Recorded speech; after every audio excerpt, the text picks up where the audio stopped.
Muy buenas noches a todos, bienvenidos, bienvenidas. Mi nombre es Horacio Urteaga y esta noche vamos a continuar con nuestro estudio del libro de Apocalipsis. Como ustedes saben, estamos leyendo el comentario bíblico más antiguo que tenemos en la actualidad completo del libro de Apocalipsis. El comentario es el de Victorino de Petovio y hoy día vamos a entrar al capítulo 3. Quiero, en cierto sentido, hacer un repaso rápidamente de lo que hemos visto y lo que estamos viendo en el libro de Apocalipsis. Estamos leyendo el comentario de Victorino y aunque Victorino, lamentablemente, en los capítulos 2 y en este capítulo 3 va a ser muy escaso en sus comentarios, en el capítulo 1 sí comentó grandemente. ¿Qué es lo que nosotros hemos visto en el libro de Apocalipsis hasta ahora? Hemos visto que el libro de Apocalipsis tiene un enfoque futurista. La mayoría del libro de Apocalipsis está enfocado en el futuro, pero eso no significa que todo el libro de Apocalipsis trata acerca del futuro. El capítulo 1 trata acerca de las cosas que el apóstol Juan, exiliado en la isla de Patmos, vio la revelación de Jesús. Se le aparece Jesús con ojos de fuego, con el pelo blanco, con vestiduras resplandecientes y le revela varias cosas al apóstol Juan, que es la que hemos estado leyendo en el final del capítulo 1 y en el capítulo 2. ¿Qué es lo que empezamos a ver en el capítulo 2? Ya una nueva sección del libro. Capítulo 2 y capítulo 3 tienen que ver con el tiempo presente.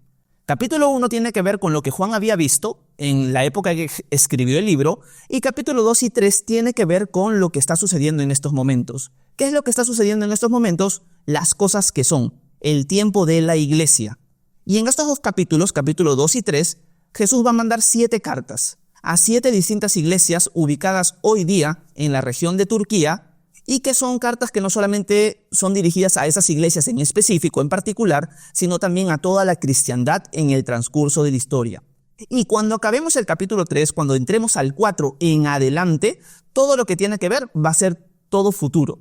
Todo va a tener que ver con el futuro, con cosas que aún no han pasado.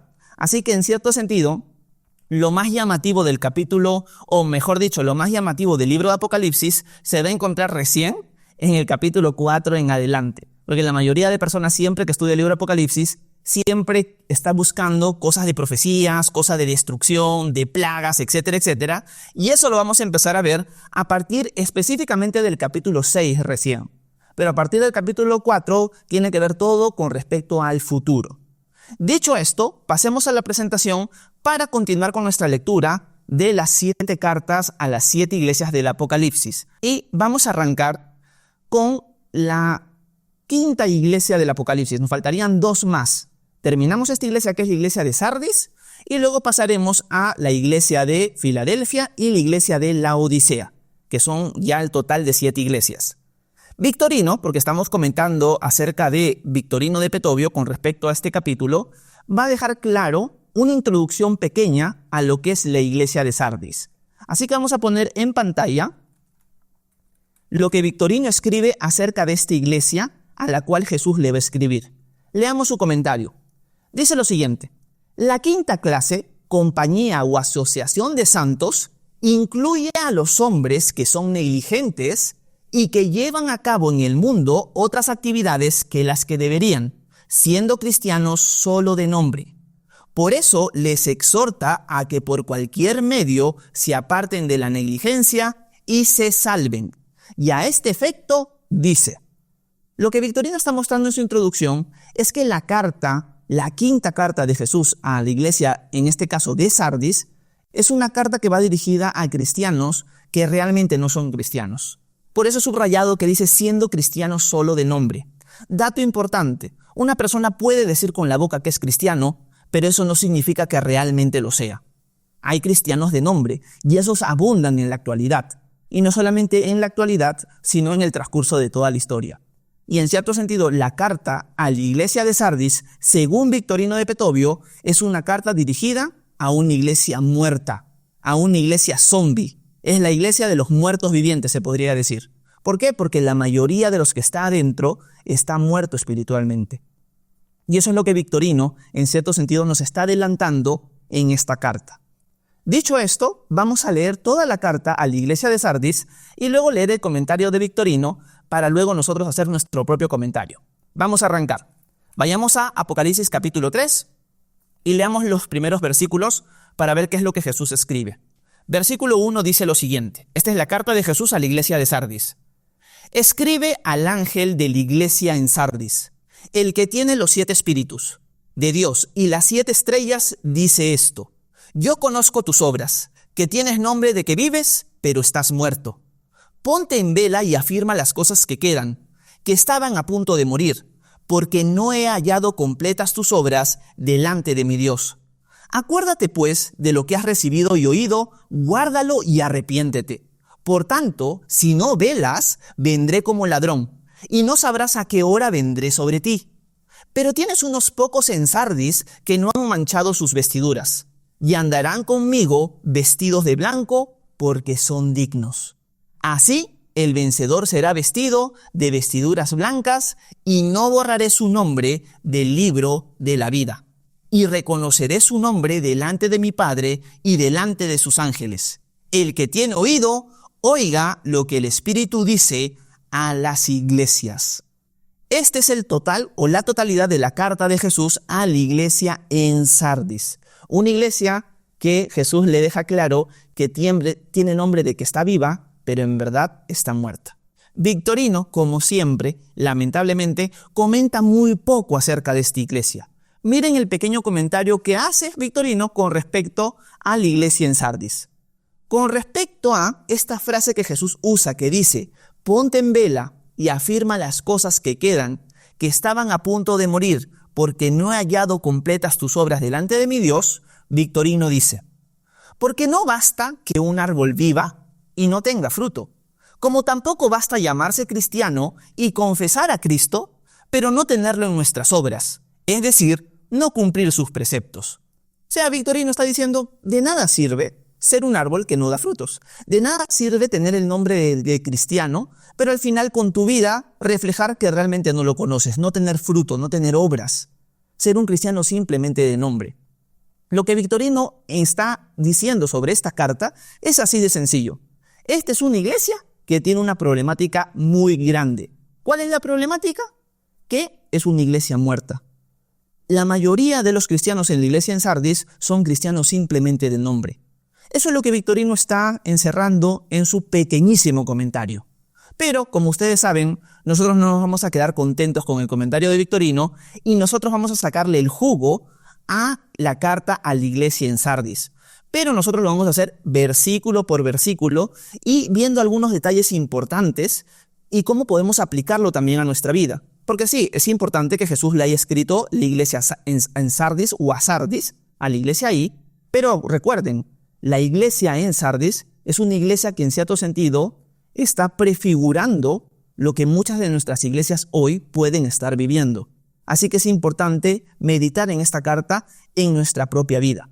Recordemos además que las cartas a las 7 iglesias están dirigidas a esas iglesias en particular, a la cristiandad en general, pero también a cada cristiano en particular.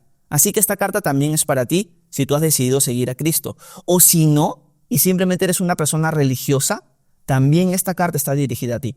Y es importante entender el mensaje para poder arrepentirnos como Jesús lo manda en este momento. Vamos a analizar versículo tras versículo la carta a la iglesia en Sardis. Ya saben que pueden dejarme sus preguntas en el transcurso del live. Voy a tratar de hacer pausas de tanto en tanto para ir revisando sus comentarios, sus saludos, sus dudas, inquietudes. No dejen de hacerlas, que vamos a ir contestándolas en el transcurso de la clase. Dicho esto, vamos a arrancar con nuestro propio comentario sobre esta carta. Arranquemos con el versículo 1, así de sencillo. Vamos a ver solamente el versículo 1, a ver qué es lo que Jesús dice y sacarle el jugo. Miren lo que Jesús le dice a la iglesia en Sardis. Escribe al ángel de la iglesia en Sardis, el que tiene los 7 espíritus de Dios y las 7 estrellas. Dice esto: yo conozco tus obras, que tienes nombre de que vives, pero estás muerto. Recuerden lo siguiente, en cada una de las 7 iglesias o de las 7 cartas, Jesús siempre empieza con una introducción, identificándose o describiéndose él mismo con ciertos detalles. Cada vez que Jesús muestra un detalle a cada iglesia, esos detalles tienen un significado, tienen un propósito.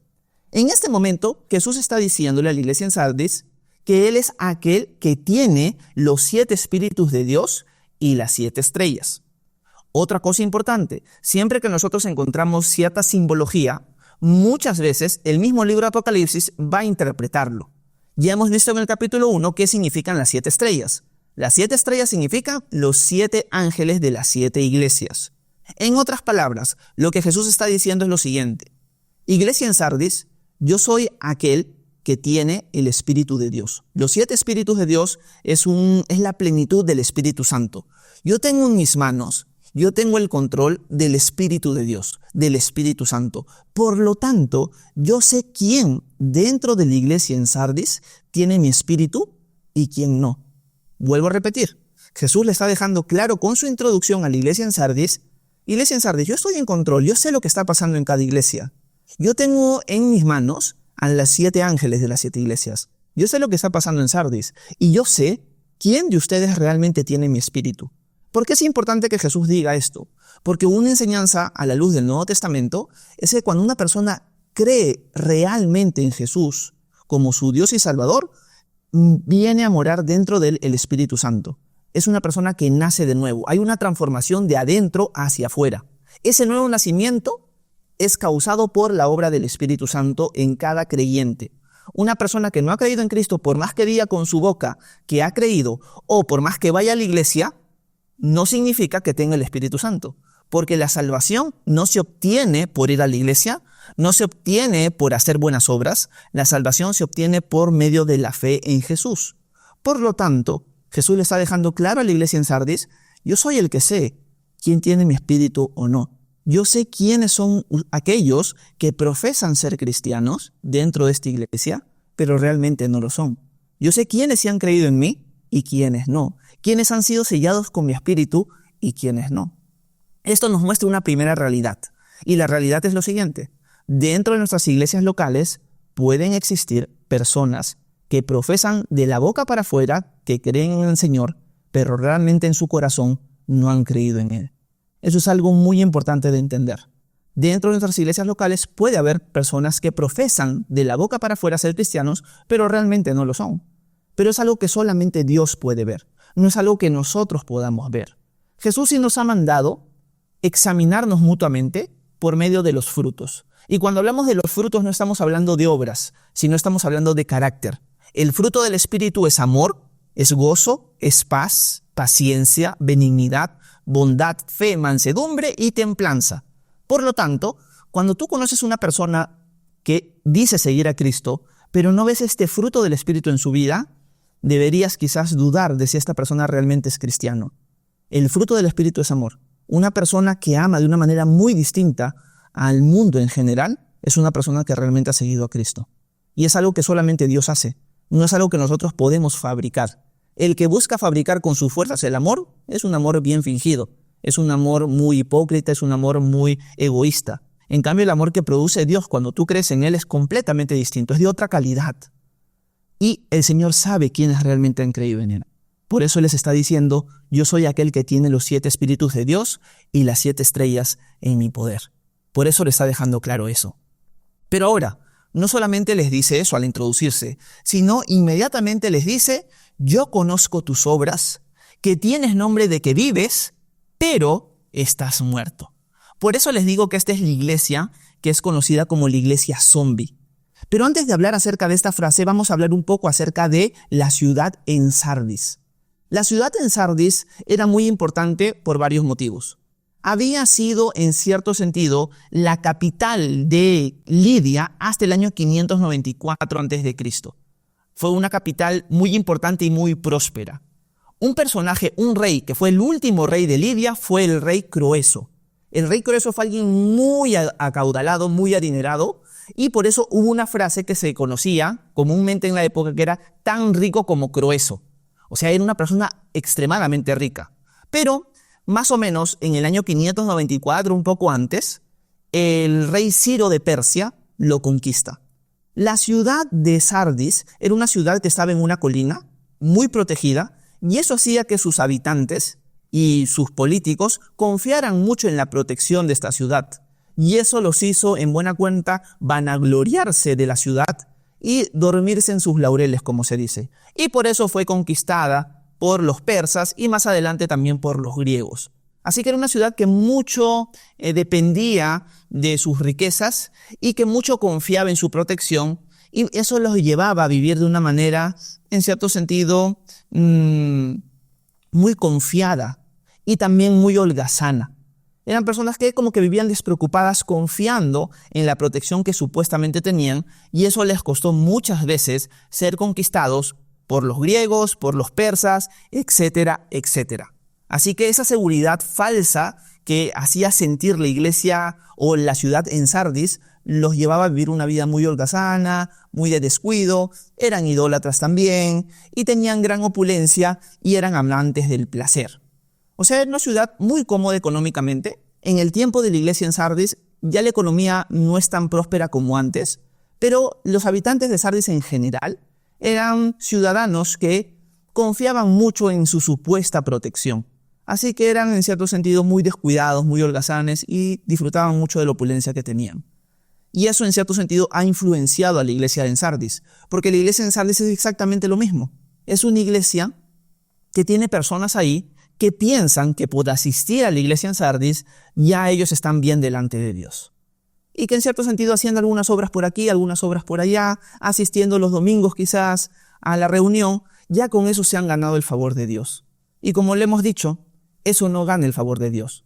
Por eso Jesús les deja claro que Él tiene los 7 espíritus de Dios y las 7 estrellas. Él sabe quién es su hijo y Él sabe quién realmente no lo es. Y por eso Jesús le dice, yo conozco tus obras, de que dices que tienes nombre de que vives, pero realmente estás muerto. Y acá hay varias cosas importantes que quiero meditar con ustedes esta noche. La primera es que las obras que una persona o una iglesia puede hacer, puede ejercer, puede poner en práctica, no necesariamente está mostrando que tenga una buena salud ni una buena vitalidad. Vamos a ponerlo en otras palabras. Hay veces que las personas piensan que al ver una iglesia muy activa, que hace muchas cosas, que sirve mucho, eso significa que la iglesia realmente es una iglesia viva, que realmente los que están sirviendo han nacido de nuevo, han creído en el Señor y que es una iglesia muy saludable. Por eso Jesús le dice a la iglesia en Sardis, yo conozco tus obras. Era una iglesia que hacía muchas obras, pero era una iglesia que por dentro estaba completamente muerta. Era una iglesia que de afuera aparentemente mostraba vitalidad, pero el Señor, que lo ve todo, sabía que era una iglesia muerta. O sea, era una iglesia hipócrita. Lección para nosotros. El hecho de que nuestra iglesia local o las iglesias locales que nos rodean hagan un montón de cosas, un montón de actividades, conferencias, evangelismo, etcétera, etcétera, no significa que es una iglesia que está saludable ni una iglesia que realmente está viva. No caigamos en ese error. Hay personas, y he conocido muchas de ellas, que asumen que si una iglesia realmente no está constantemente activa, realmente está mal. O sea, si tú no ves una iglesia activa, muy activa, es una iglesia que está mal. La iglesia en Sardis es una iglesia muy activa y es una iglesia que está mal. Así de sencillo. Y esto lo podemos ver claramente en algunos ejemplos. El primer ejemplo es el mismo apóstol Judas. Jesús tuvo sus 12 apóstoles, uno de ellos se llamó Judas Iscariote. Judas Iscariote estaba detrás de Jesús cada vez que Jesús iba a tal o cual ciudad. Judas Iscariote estaba sentado a los pies de Jesús cuando Jesús enseñaba. Judas Iscariote fue aquel que junto con otros discípulos fueron de 2 en 2 e expulsaron demonios, hicieron sanidades e hicieron milagros. Judas Iscariote, ese falso discípulo, hizo milagros por la autoridad de Jesús.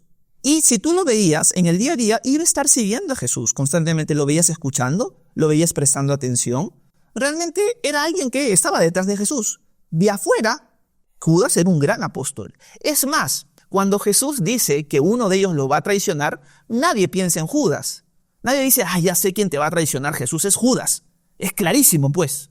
No. Más bien los discípulos empiezan a dudar y empiezan a decir, ¿seré yo? Maestro, dime, por favor, ¿seré yo el que te voy a traicionar? Porque era prácticamente imposible saber de que Judas realmente no había creído en el Señor.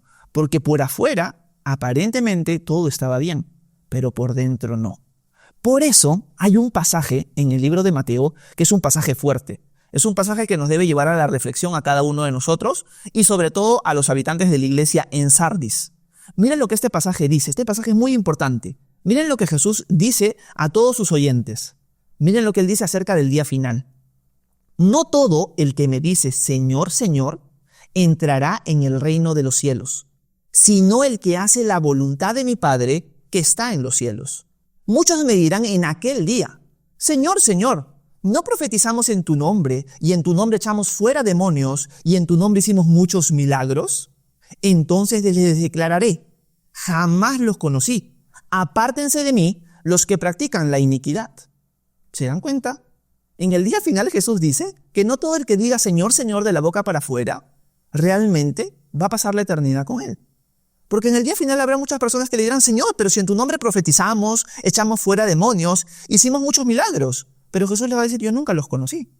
Sí, yo los usé, pero ustedes serán unos hipócritas. Ustedes realmente nunca pusieron su fe en mí. Ustedes realmente nunca creyeron en mí. Por lo tanto, Jesús les dice, jamás los conocí, apártense de mí los que practican la maldad. Es un pasaje que nos debe llevar mucho a la reflexión. ¿En qué sentido? Preguntémonos primeramente si nosotros hemos decidido seguir a Cristo. Y aprendamos esta lección. Ir a la iglesia no te salva. Hacer buenas obras no te salvan. Una persona que ha creído en Cristo como su Dios y Salvador es la persona que obtiene vida eterna y perdón de pecados. Y ahora, como tú ya has creído en Cristo, ahora tú vas a la iglesia para conocerlo más. Tú te reúnes con otros hermanos en la fe, porque al final la iglesia no es un local, sino es el grupo de creyentes. Y te reúnes para crecer más en las cosas de Dios. Y empiezas a hacer buenas cosas o buscar obedecer a Dios por respuesta al amor que Él te ha dado en Cristo Jesús.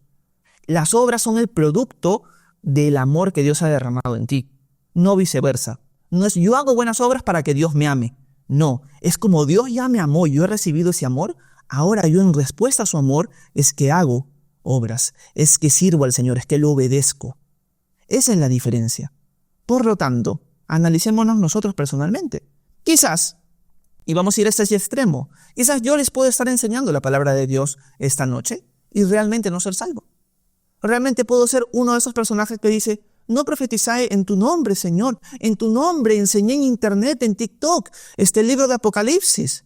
Y el Señor me dirá, yo jamás te conocí, Horacio, apártate de mí, hacedor de maldad. Solamente el Señor conoce si yo realmente le he entregado mi vida a Él.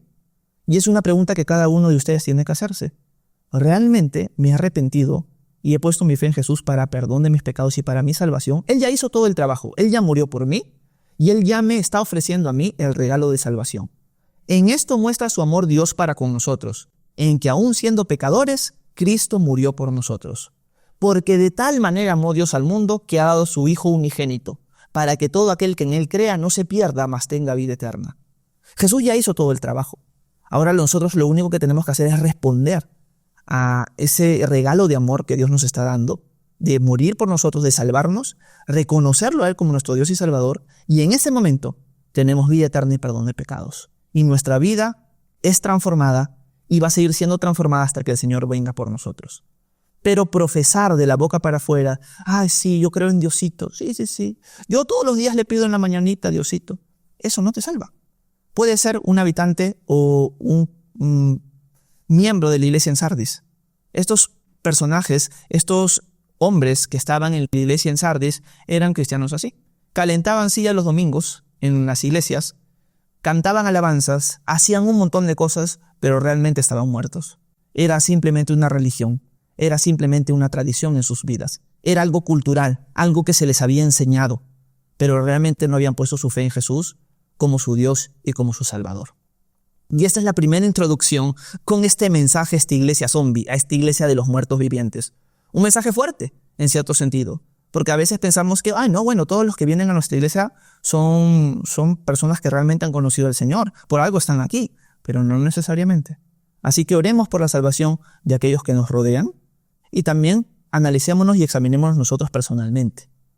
Dicho esto, quiero compartir con ustedes quizás sus comentarios, si tienen alguna pregunta, alguna duda hasta ahora, para ir resolviéndolas y continuar con la carta, porque todavía nos quedan algunos versículos más que tenemos que sacarle el jugo. Recién estamos viendo el versículo 1. Espero no haber dado mucha información, pero espero también haber sido claro.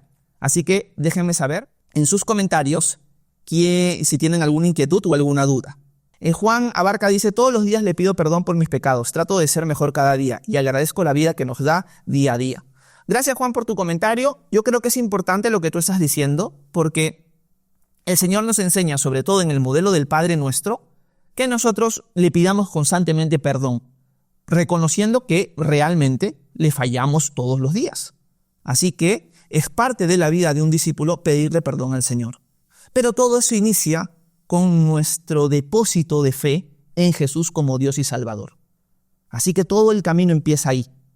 Todo el camino empieza con reconocer a Jesús como tu Dios y Salvador.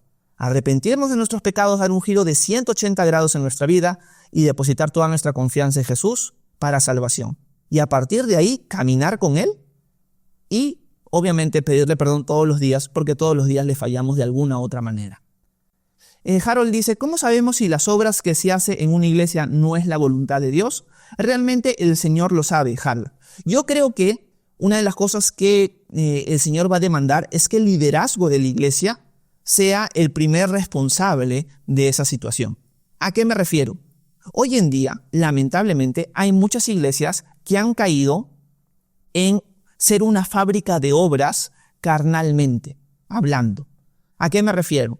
Se han acostumbrado tanto a hacer actividades que no buscan la guía del Señor. Es como que ya están prefabricadas las obras, ¿no? Tenemos que hacer esto tal mes, tenemos que hacer esto aquel mes, tenemos que hacer esto este día de la semana, y ya todo está como que ya viene envuelto en un paquete, ¿no? Ya tenemos todo el plan, nosotros, y lo ejecutamos. Yo creo que esa forma de hacer obras, vamos a ponerlo así, es una forma carnal, es una forma que no busca ser guiada por el Espíritu Santo.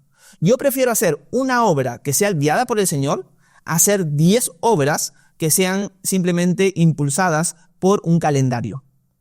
Una de las cosas que me gustó mucho haber leído unos años atrás es el comentario de un pastor que se llamó A.W. Tozer. Y A.W. Tozer dice que si nosotros leemos el libro de los Hechos y vemos al libro de los Hechos, vemos que el libro de los Hechos, los cristianos se movían siempre por la guía del Espíritu Santo. Si tú quitaras al Espíritu Santo de la iglesia en el libro de los Hechos, la iglesia se quedaría paralizada. No sabría qué hacer. ¿Y ahora qué hacemos? Se nos fue el Espíritu Santo. ¿Quién nos va a guiar? ¿De a quién vamos a buscar? ¿A quién vamos a pedirle consejo y dirección? Se quedarían paralizadas. Y él dice, si nosotros quitáramos el Espíritu Santo de nuestras iglesias hoy, la iglesia seguiría exactamente igual. Seguiría haciendo las mismas actividades.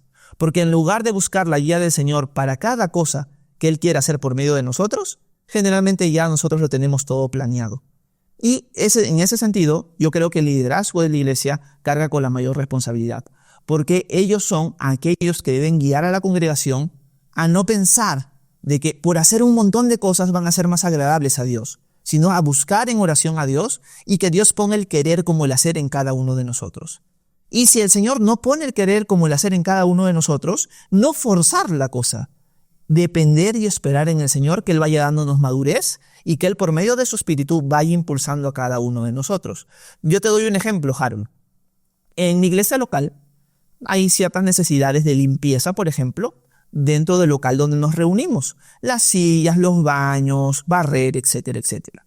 Una persona que está empezando a venir a la iglesia, que es una persona ya con muchos años en la fe, me dice, y lo dice enfrente de los demás, para tratar de hacer un día al mes, por lo menos, de limpieza general. Yo le dije, excelente que tú lo hayas propuesto. Coordinamos un día y invité a otras personas de la iglesia a venir y vinimos a limpiar. Y ya quedamos que los primeros de cada mes vamos a reunirnos para limpiar. Es algo un poco sencillo, quizás para unos les puede parecer tonto, pero este deseo de limpieza nació de una persona de la congregación sin imposición, nació voluntariamente. Eso te das cuenta que es el Señor moviendo la cosa.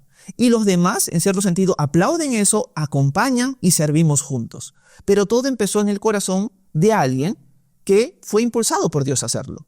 Eso es algo que no lo forcé, eso es algo que no es una obra en la carne. Aunque parezca tonto, decía, pero es limpiar. Pero así es en cualquier cosa. Quizás más adelante, y es más, está surgiendo de alguien hacer una fogata nuevamente en la iglesia, ¿no? Yo no soy el que promuevo eso. Si Dios pone algo en mi corazón, yo lo propongo. Pero si no, no. Y esa persona me está diciendo acerca de eso, bueno, ya hay que coordinarlo. Tú lo diriges, yo te apoyo, los demás te apoyamos, pero es Dios a ti el que está poniendo eso, así que adelante. Y yo creo que cuando buscamos ser guiados por el Espíritu Santo, Harold, es cuando realmente estamos haciendo obras que a Dios le agradan. Eso es algo importante. Listo. Volvamos ahora sí a la carta, porque estamos recién en el primer versículo. Así que volvamos a Apocalipsis y vayamos al versículo 2. Ya vimos la introducción, hemos visto que es una iglesia que tiene nombre de que está viva, pero está muerta, el Señor conoce sus obras, pero ahora mire lo que el Señor le llama a la iglesia a actuar, a hacer. Miren lo que dice el versículo 2.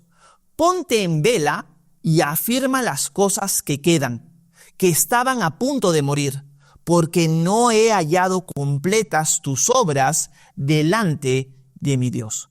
Lo que le está diciendo el Señor a la iglesia en Sardis es: muchachos, despierten, pónganse las pilas, dejen de estar jugando la religión, dejen de estar calentando sillas, dejen de tener una tradición supuestamente cristiana. Piensan que es mi religión, es la cosa que me han enseñado mis papás, es lo que siempre he hecho. Déjense de tonterías, despierten, diría el Señor. Por eso dice: ponte en vela y afirma las cosas que quedan y que estaban a punto de morir. Hay palabra de Dios en tu oído todavía. La semilla ha sido plantada porque se está predicando la palabra de Dios en la iglesia. Pero antes que vengan las aves y las tomen, no dejes que esta palabra de Dios muera en ti. Que por favor dé fruto. ¿Estás escuchando la palabra de Dios? Despiértate y antes de que muera, aprovecha, porque no he hallado, dice el Señor, completas tus obras delante de mi Dios. ¿Qué significa eso del que no he encontrado completas tus obras delante de mi Dios? La idea es la siguiente: sus obras o las obras del Señor no se conformaban con el criterio de Dios. O sea, las obras que ellos estaban haciendo, quizás había cantidad, pero no era calidad. No se conformaban al criterio de Dios. No era la obra que el Señor estaba buscando o las obras que el Señor estaba buscando. Eran obras, como lo conversábamos con Harold en los comentarios, que eran carnales, pero no era la obra que Dios quería. Ahora la pregunta es: ¿cuál es la obra que Dios quiere? ¿Cuál es la obra principal? Si nosotros le preguntáramos al Señor hoy: Señor, ¿cuál es la obra principal que nosotros deberíamos hacer? Y esta pregunta se la hicieron algunos judíos cuando Jesús estuvo aquí en la tierra. Y quiero que leamos juntos la respuesta de Jesús para que entendamos una cosa muy importante. Miren lo que el Señor les responde a estos judíos. Los judíos dicen que preguntan lo siguiente: ¿qué debemos hacer para poner en práctica las obras de Dios? Jesús les respondió: esta es la obra de Dios, que crean en el que Él ha enviado. Estos judíos le están preguntando al Señor: Señor, ¿qué debemos poner en práctica? ¿Cuáles son las obras de Dios que debemos poner en práctica? Y Jesús le dice: esta es la obra de Dios, que crean en el que Él ha enviado. O sea, crean en mí. Jesús podría traducirlo así: la obra principal es que crean en mí. Todo parte de ahí. Por eso a Juan Abarca le decía en los comentarios también eso. Es importante pedir perdón al Señor todos los días. Pero ese pedir perdón al Señor todos los días empieza con primero creer en Él. Por eso el Señor dice: esta es la obra principal. No busquen el plural todavía. Busquen el singular. Esta es la obra de Dios, que crean en el que Él ha enviado. Crean en mí. La iglesia en Sardis se encontraba en una situación que hacía obras. Pero el Señor dice: no he hallado perfectas, no he hallado conforme al criterio de mi Padre sus obras. Sus obras son abundantes quizás, pero les falta lo principal. Han quitado el fundamento o no tienen el fundamento, no tienen la base para servirme a mí. ¿Cuál es la base? Poner su confianza en mí, iglesia en Sardis.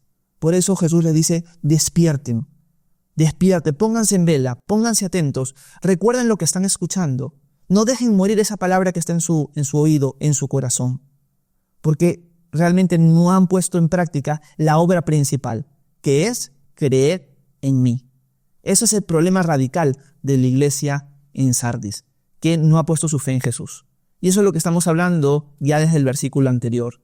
Así que esa es la llamada de Jesús a despertar a la iglesia en Sardis. Sigamos viendo qué es lo que Jesús les dice. Versículo 3. Acuérdate, pues, de lo que has recibido y oído. Guárdalo y arrepiéntete. Por tanto, si no velas, vendré como ladrón, y no sabrás a qué hora vendré sobre ti. Noten esto, Jesús le dice primero, acuérdate. Acuérdate de lo que estás escuchando, acuérdate de lo que se te ha predicado, acuérdate el mensaje de salvación, acuérdate la obra de amor que hice por ti. Recuerda lo que generalmente está entrando por tus oídos.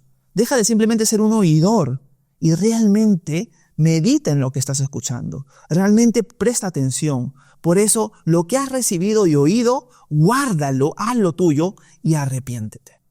Da el giro de 180 grados. Deja tu religión atrás. La religión, en cierto sentido, esa religión muerta, a eso me refiero, esa práctica ritualística de asistir y de hacer cosas y pensar que por eso estás bien delante mío, déjalo a un lado. Lo que necesitas tú es humillarte delante de mí y reconocerme como tu Dios y Salvador. Mientras no hagas eso, de nada sirve lo demás.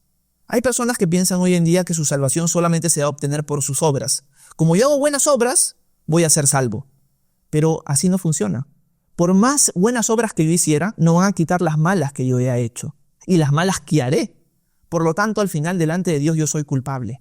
Por más que vaya a la iglesia todos los domingos, por más que ayude a los necesitados, por más que sea un filántropo increíble, eso no me va a salvar. Porque las buenas obras que yo pueda hacer no van a quitar las malas.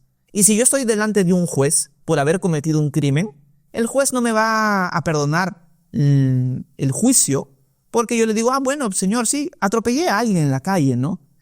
Pero he ayudado a muchas viejitas a cruzar la pista, he ayudado a los necesitados, he construido un albergue para niños huérfanos. Por lo tanto, señor, sí, maté a esta señora, pero mira todo lo bueno que he hecho. Un juez justo, ¿qué haría? Lo siento, Horacio, tú eres culpable. Y me terminaría metiendo preso. De la misma manera, por más buenas obras que yo haga, no va a quitar la culpa que yo tengo delante de Dios. Y por lo tanto soy culpable. Por lo tanto, mi destino, por más buenas obras que haga, por más veces que vaya a la iglesia, es el infierno. A menos que alguien venga y me rescate. Y ese es el mensaje de salvación. Que Jesús vino a nuestro rescate. Dios se hizo hombre para recibir Él en la cruz el castigo que yo merezco. Y para cargar sobre mí ese castigo. Y para, en cierto sentido, por medio de la fe, darme a mí, Jesús, su justicia. ¿A qué me refiero? Que Jesús, siendo perfecto, siendo Dios hecho hombre, siendo sin pecado, siendo realmente justo, por yo haber creído en Él me otorga a mí su justicia. Por lo tanto, Horacio, el día de hoy, es pecador, pero ahora es santo. ¿A qué me refiero? Que ahora ya he sido apartado por Dios, porque puse mi fe en Jesús. He sido declarado justo delante de Dios, no por mis obras, sino por la fe en Jesús, y el castigo que debería caer sobre mí, Jesús ya lo recibió por mí. Por lo tanto, tengo acceso directo al trono de gracia, porque Jesús hizo todo el trabajo por mí. Yo simplemente me humillé y lo acepté. Y ahora Jesús es mi Dios y es mi Salvador y yo lo sigo. Si no tomamos esa decisión, por más que nos sentemos todos los domingos en la iglesia, de nada va a servir. Por eso la iglesia en Sardis tiene que entender claro este mensaje y nosotros también esta noche. Acuérdate pues de lo que has recibido y oído. Guárdalo y arrepiéntete. Por tanto, si no velas, vendré como ladrón y no sabrás a qué hora vendré por ti. Jesús está utilizando una figura que él ya mostró en ciertos pasajes del Nuevo Testamento. Esa venida como ladrón es algo que Jesús lo habló en el Sermón del Monte de los Olivos, que en un día, en un abrir y cerrar de ojos, el Señor va a venir por su iglesia. Va a venir como ladrón y nos va a llevar. Y va a empezar un tiempo de ira sobre la tierra, que lo vamos a ir viendo en los siguientes capítulos del Apocalipsis. O sea, prepárense para eso. Pero le está diciendo a los supuestos cristianos en Sardis, si ustedes no se arrepienten, va a llegar el momento en que yo voy a venir. Y los voy a agarrar como ladrón. Y ustedes se van a quedar. No se van a dar cuenta cuándo yo voy a venir. Y por lo tanto se van a perder mi venida. Y van a recibir, en cierto sentido, el juicio sobre la tierra que va a caer después de este momento, después de que yo venga como ladrón. Y eso es algo muy importante de entender. Y quiero leer con ustedes el pasaje de 1 Tesalonicenses 5, del 1 al 5, donde Pablo habla acerca de esto a los cristianos en Tesalónica. Miren lo que Pablo le dice a los cristianos en Tesalónica y compárenlo con lo que Jesús le dice a la iglesia en Sardis. Miren lo que Pablo le dice a la iglesia en Tesalónica. Ahora bien, hermanos, con respecto a los tiempos y a las épocas, no tienen necesidad de que se les escriba nada, pues ustedes mismos saben perfectamente que el día del Señor, todo el comienzo de la ira, vendrá así como un ladrón en la noche. Que cuando estén diciendo paz y seguridad, entonces la destrucción vendrá sobre ellos repentinamente, como dolores de parto a una mujer que está encinta, y no escaparán. Pero ustedes, le dice Pablo a la iglesia, hermanos, no están en tinieblas, para que el día los sorprenda como ladrón, porque todos ustedes son hijos de la luz e hijos del día. No somos de la noche ni de las tinieblas. Esto Pablo no se lo podría decir a la iglesia en Sardis, porque la iglesia en Sardis sí está en tinieblas, porque muchos que están ahí son muertos vivientes, espiritualmente hablando. Así que la pregunta que tendríamos que hacernos es la siguiente. Si Jesús viniera hoy como ladrón en la noche, ¿estarías listo o no estarías listo? ¿Ya pusiste tu confianza en Jesús como tu Dios y Salvador? ¿O eres de esos cristianos en Sardis que simplemente muestran ser cristianos por afuera, pero por adentro no se han arrepentido y han puesto su fe realmente en Jesús? ¿Estás listo? Yo estoy listo. No por mis obras, no por mi desempeño, por si acaso. Estoy listo porque yo ya deposité toda mi confianza en Jesús como mi Salvador. Así que ven, Señor Jesús. La pregunta es si tú estás listo esta noche por si el Señor viniera como un ladrón. El día y la hora nadie lo sabe, pero el Señor va a venir. Y eso es lo que el Señor le advierte a la iglesia en Sardis. Ustedes están muertos realmente. Por favor, recuerden lo que han oído, guárdenlo, arrepiéntense, porque si no voy a venir como ladrón. Y ustedes van a encontrarse desprevenidos, no están en luz y no están en tinieblas. Y lo que va a venir para el mundo, luego de que yo saque a mi iglesia, va a ser terrible. Y no quiero que les pase eso a ustedes, estando dentro de las cuatro paredes de la iglesia, estando constantemente escuchando mi palabra. O sea, ustedes tienen un privilegio y una oportunidad que los demás no tienen. Y aún así están en esa situación. Arrepiéntanse, por favor. Y una de las cosas que quiero agregar para seguir avanzando es lo siguiente. Hay veces que cuando leo las iglesias del Apocalipsis, pienso y pensaba más que todo en que, bueno, cuando una iglesia falla, cuando una iglesia se desvía, lo mejor es que el Señor la destruya. ¿Okay? Así pensaba.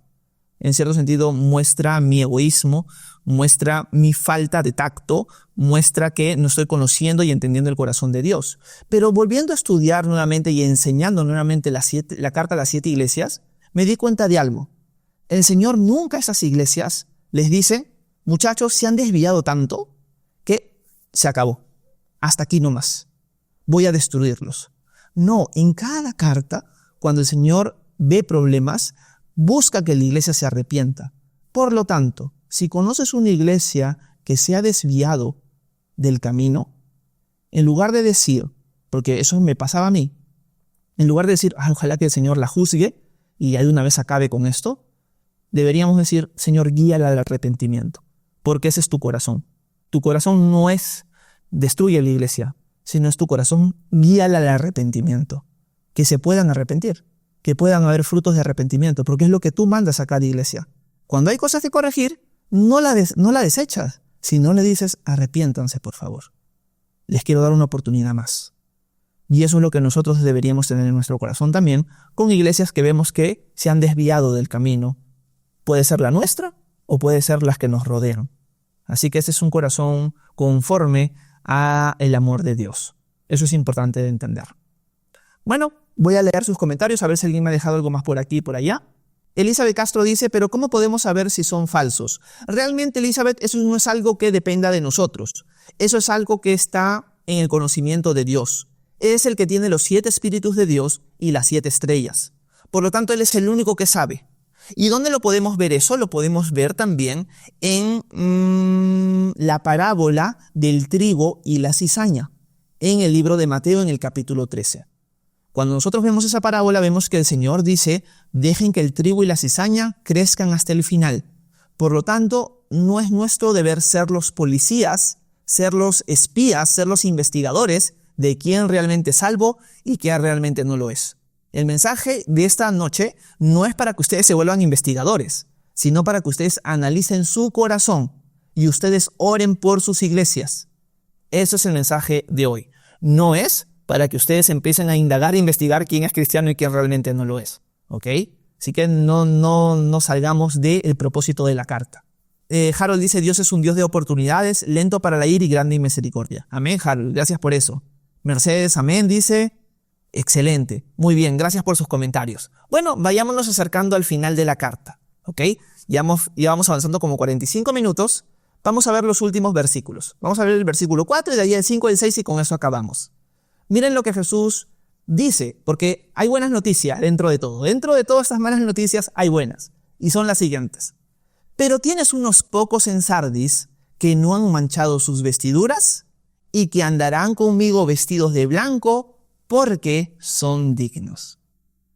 Jesús dice, dentro de todo, aunque hay muchos supuestos cristianos dentro de la iglesia en Sardis, sí hay algunos que no han manchado sus vestiduras y que andarán conmigo vestidos de blanco porque son dignos. Hay cristianos verdaderos dentro de la iglesia en Sardis. Por eso el Señor está llamando al arrepentimiento a aquellos que no lo son. O sea, sí hay un remanente, hay un grupo que sí ha creído, hay un grupo que no es hipócrita, hay un grupo que no es ese grupo religioso muerto. Hay un grupo que realmente anda en el Señor. Y por eso dice, ellos no han manchado sus vestiduras. Cuando Jesús dice, y ellos no han manchado sus vestiduras, es un lenguaje muy importante para los habitantes de Sardis. Porque en Sardis había la costumbre de que tú no podrías acercarte a adorar a un dios, sea el que fuera, con las vestiduras manchadas.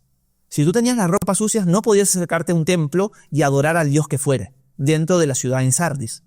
Y Jesús les está dejando ese mensaje porque dice, ellos no tienen las vestiduras manchadas. Hay un grupo dentro en Sardis que no tiene las vestiduras manchadas, que va a caminar conmigo vestidos de blanco porque son dignos. Ellos han puesto su confianza en mí y eso los ha hecho dignos. Nosotros no somos dignos en nosotros mismos, somos dignos en Cristo Jesús. Eso es importante. Y me encanta la figura de Jesús de diciendo, ellos van a caminar conmigo. Porque es una figura que hemos visto en el libro de Génesis, los que están estudiando conmigo en las mañanas, cuando hemos visto a Enoc. Porque Enoc caminó con Dios y Dios se lo llevó. Miren lo que dice Génesis 5, versículo 24. Y Enoc anduvo con Dios y desapareció porque Dios se lo llevó. Una de las características de Enoc era que caminaba con Dios. Y el Señor le promete a estos cristianos fieles, reales, en la iglesia en Sardis, que van a caminar con Él y que van a ser vestidos con vestiduras blancas y resplandecientes. Y eso es lo mismo para ti y para mí. El Señor promete que hoy día podemos caminar con Él en el Espíritu, pero que cuando Él venga, caminaremos con Él cara a cara. Y eso es algo hermoso, saber que vamos a caminar con el Señor y que podemos caminar con Él en estos momentos también. A través de la oración, a través de su palabra, podemos tener comunión íntima con Él.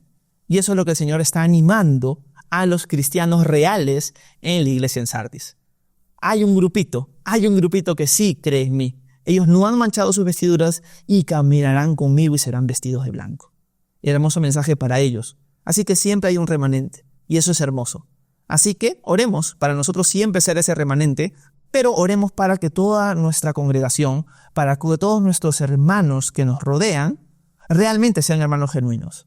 Para que nuestra iglesia realmente se arrepienta delante de Dios, sea una iglesia viva por el Señor, que el Señor mande un avivamiento en medio de nosotros y podamos servirlo en espíritu y en verdad. Y seamos una iglesia guiada por el Espíritu Santo. Oremos por eso. La oración puede hacer que sucedan cosas que no sucederían si no se orara por ellas. Terminemos la carta con la última parte, con la promesa final. Las cartas siempre terminan con promesas. Miren la promesa. Así, el vencedor será vestido de vestiduras blancas y no borraré su nombre del libro de la vida.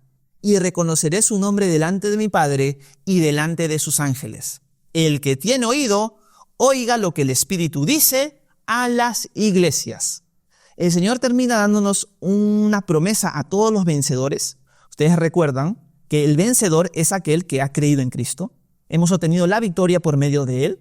Así que si tú realmente has creído en Cristo, si tú eres uno de esos que no ha manchado sus vestiduras, el Señor te promete que vas a ser vestido de blanco, que tu nombre no va a ser borrado del libro de la vida y que vas a ser reconocido delante del Padre y delante de sus ángeles por boca de Jesús mismo. Esas promesas son hermosas. Y acá hay varias cosas. Nosotros al final del libro de Apocalipsis, en el capítulo 19, vamos a ver cuándo suceden las bodas del Cordero. Cuando Jesús viene en su segunda venida y nosotros, su esposa, su iglesia, vamos a ser vestidos de lino fino. Y quiero leer con ustedes ese pasaje en Apocalipsis 19, 7 y 8. Dice el apóstol Juan, o en este caso son los que están en el momento de la segunda venida. Dice, regocijémonos y alegrémonos, y démosle a él la gloria, porque las bodas del Cordero han llegado y su esposa, la iglesia, se ha preparado. Y a ella, a la iglesia, le fue concedido vestirse de lino fino, resplandeciente y limpio, porque las acciones justas de los santos son el lino fino. Vamos a ser revestidos. Y vamos a ser revestidos de lino fino, que son las acciones justas de los santos. ¿Quiénes somos los santos? Los que hemos realmente creído en Cristo. Así que es una promesa para ti y para mí por haber puesto nuestra fe en Jesús. Seremos vestidos de blanco y caminaremos con el Señor. No solo eso, sino que también nuestro nombre no va a ser borrado del libro de la vida. El libro de la vida es un libro donde están todos los nombres. Pero aquella persona que no pone su fe en Jesús, aquella persona que no llega a creer, su nombre va a ser borrado. De los habitantes de Sardis todavía tienen oportunidad, su nombre no ha sido borrado. Pienso yo, y es mi teoría, que el nombre es borrado cuando la persona fallece. Si yo muero hoy y no he puesto mi fe en Jesús como mi Dios y Salvador, mi nombre es borrado del libro de la vida. Así que hay oportunidad hasta el último día, así como el ladrón en la cruz. En ese momento, el ladrón selló en cierto sentido que su nombre permaneciera firme. Y con eso el Señor nos está dando una promesa bien bonita. Y es la siguiente. Hay personas que dudan con respecto a su salvación. Quizás la pierdo, quizás sí hoy día he creído y tengo mi fe en Jesús, pero ¿qué pasa si mañana peco? Pierdo mi salvación. El Señor te da una promesa aquí. Horacio, en mi caso, o ustedes que están presentes, si ustedes han puesto su fe en mí, yo les doy una promesa. Y es la siguiente. No borraré, jamás borraré su nombre del libro de la vida. Confíen en las promesas del Señor. Como yo siempre digo, Jesús dice, mis ovejas oyen mi voz, yo las conozco y ellas me siguen. Yo les doy vida eterna y nunca perecerán, ni nadie podrá arrebatármelas de la mano. Si Jesús te ha prometido que vas a estar en sus manos porque eres su oveja, nadie te va a poder sacar de ahí. Tienes la promesa de que tu nombre nunca va a ser borrado de ese libro, del libro de la vida. Y ese libro también lo vemos en Apocalipsis 20, versículo 2 y versículo 15. Vamos a leerlo. También vi a los muertos, grandes y pequeños, de pie delante del trono, y los libros fueron abiertos. Otro libro fue abierto, que es el libro de la vida, y los muertos fueron juzgados por lo que estaba escrito en los libros según sus obras. Y el que no se encontraba inscrito en el libro de la vida fue arrojado al lago de fuego. Acá estamos hablando del juicio del gran trono blanco en los capítulos finales de Apocalipsis. Y por último, quiero leer cuando Jesús estuvo aquí en la tierra, como Él prometió que aquel que no lo niega, su nombre iba a ser proclamado delante de su Padre y delante de sus ángeles, que es otra promesa que el Señor nos da. Les digo que a todo el que me confiese delante de los hombres, el Hijo del Hombre lo confesará también ante los ángeles de Dios. Pero el que me niegue delante de los hombres, será negado delante de los ángeles de Dios. El Señor termina esta carta a la iglesia en Sardis con esas promesas. Ok, iglesia en Sardis, hay muchos que son hipócritas, hay muchos que son falsos cristianos. Como diría Victorino, es un árbol que no da frutos. Es alguien que tiene nombre de cristiano, pero realmente no lo es. Pero si ustedes se arrepienten, escuchan la palabra que está siendo predicada en la congregación, la guardan, se arrepienten y nacen de nuevo y tienen vida, tengo unas promesas para ustedes. Van a caminar conmigo, van a ser vestidos de blanco, su nombre, se los prometo, no va a ser borrado jamás del libro de la vida y su nombre va a ser reconocido delante de mi Padre, por mi persona, diría Jesús, y delante de los ángeles. Así que es una promesa que yo tengo para ustedes. Todo eso simplemente por reconocerme como su Dios y Salvador. Yo ya hice todo el trabajo, yo ya les mostré mi amor al morir por ustedes. Vengan a mí, que soy manso y humilde de corazón, diría el Señor. Así que es un mensaje para nosotros. Una llamada a examinarnos si realmente no estamos cayendo en la hipocresía, si realmente no somos cristianos de nombre. Pero también, si ya somos cristianos firmes, que hemos creído en el Señor y hemos puesto nuestra fe en Él, podamos entender que todas esas promesas son para nosotros. Así que es un tiempo de gozo, porque la carta siempre termina en un sentido muy positivo. Así que espero haberlos animado con eso. Si tienen alguna pregunta, alguna duda, algún comentario, alguna inquietud, háganmela saber para poder resolver sus dudas y quizás damos un tiempito después para responder algunas preguntas bíblicas que por ahí vi que alguien las tenía. Así que muchas gracias por su atención. Vamos a responder quizás algunas preguntas que puedan tener. Por favor, háganmela saber en estos momentos y así vamos a ir terminando la clase. Víctor Alexander dice, ¿por qué es la marca de la bestia y por qué se hace? Bueno, Víctor, eso nosotros lo vamos a ver cuando lleguemos a Apocalipsis capítulo 13. Te animo, Víctor, que puedas, en cierto sentido, revisar mi canal de YouTube que se llama Horacio Urtiaga y busques las clases sobre el anticristo y busques la clase que es sobre la marca de la bestia. En esa clase, la clase del anticristo y en específico la marca de la bestia, explico qué es la marca de la bestia, cómo va a suceder, en qué momento de la historia va a pasar, etcétera, etcétera. Así que te animo a revisar ese video en mi canal de YouTube. Gracias por estar acá. Leiber dice, hermano, ¿el tribunal de Cristo y el juicio es el mismo? No, Leiber. El tribunal de Cristo, o el bema de Cristo, también se le conoce así, es un tribunal para recompensas. Y es algo que va a suceder en el cielo con respecto o para los cristianos. O sea, nosotros los cristianos vamos a ser recompensados en el tribunal de Cristo. Podríamos ponerlo con esa figura. El tribunal de Cristo es como el podio cuando tú terminas la carrera. Cuando tú terminas una competencia hay un podio de primero, segundo, tercer puesto y hay una recompensa que se les da a los ganadores. Ese es el tribunal de Cristo para nosotros. No es de juicio, sino de recompensa. En cambio, el que estamos leyendo o el que acabamos de leer en el libro de Apocalipsis sí es para juicio. Ahí no vamos a estar nosotros. Harold dice, iba a preguntar algo sobre otra iglesia, pero mejor espero la iglesia de la Odisea. Perfecto, nos faltan 2 iglesias. La iglesia que sigue, que Dios mediante la vamos a ver el día domingo, es la iglesia de Filadelfia, que es en cierto sentido la iglesia que toda iglesia el día de hoy quisiera ser. Es una iglesia que no tiene ninguna crítica, es una iglesia que se mantiene firme, pero vamos a hablar de eso el próximo domingo. Mercedes Araujo dice, ¿qué pienso sobre el arrebatamiento? Considero, Mercedes, que el arrebatamiento es un evento que va a suceder en un día que solamente el Señor lo sabe. El Señor va a sacar a su iglesia y que luego de ese evento el Señor va a derramar su ira sobre la tierra, que está expresado en Apocalipsis capítulo 6 en adelante. Te animo, Mercedes, si tienes tiempo, si te interesa, también visitar mi canal de YouTube, porque tengo una serie de 11 clases que di también en TikTok, pero hace mucho tiempo atrás, sobre el rapto, sobre el arrebatamiento. Ahí hablo acerca del arrebatamiento a la luz de la Biblia, las distintas posturas que hay del arrebatamiento, cuál es la que sostengo yo y algunas otras cosas más que son relevantes para el tema del arrebatamiento. Así que te animo a darte una vuelta por mi canal de YouTube y buscar sobre el rapto. Son 11 clases. Víctor dice, ¿qué pasa después de uno partir de la tierra? Bueno, hay 2 destinos. Uno es a la presencia de Dios y el otro es a la presencia de, en cierto sentido, todos aquellos que negaron a Cristo. En cierto sentido, aquellos que lo rechazaron. Realmente todavía el infierno no ha sido abierto, pero es un lugar en cierto sentido de tormento también.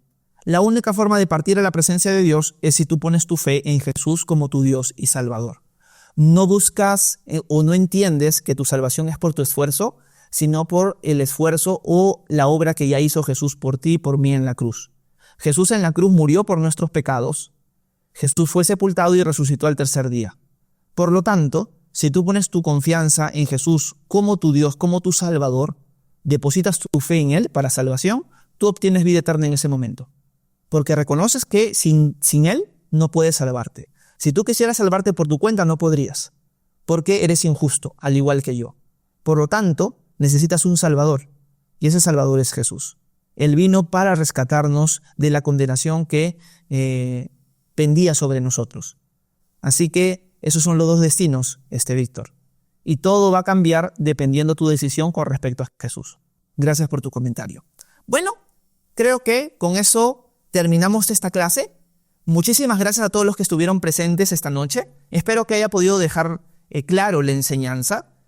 Hasta ahora lo que vamos avanzando, vemos que el libro de Apocalipsis no es difícil de interpretar, no es difícil de leer y de examinar. Ya cuando lleguemos a los capítulos 4 en adelante, quizás va a haber algunas complicaciones, quizás va a haber un tema quizás de debate, pero por el momento, en los primeros 3 capítulos, considero, ustedes corríjanme, que el libro de Apocalipsis está siendo muy sencillo de entender. Así que espero que así siga siendo en el transcurso de los capítulos y que me sigan acompañando en las clases que seguiremos dando en las siguientes semanas. La próxima la damos el domingo, así que están cordialmente invitados. Gracias Harold, gracias Juan, gracias Víctor por haber estado aquí y gracias a todos los que han estado presentes. Voy a terminar dándole las gracias y también voy a abrir un espacio para preguntas y respuestas. Pero termino la grabación de YouTube en este momento. Muchas gracias a todos los que me ven por ahí. Dios los bendiga.